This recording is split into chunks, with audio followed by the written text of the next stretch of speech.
கோபம் களவு கொள்பவன் பேசத் தெரிந்த மிருகம்,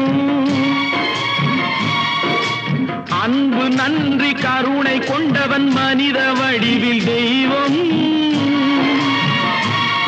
இதில் மிருகம் என்பது கள்ள மனம், உயர் தெய்வம் என்பது பிள்ளை மனம்.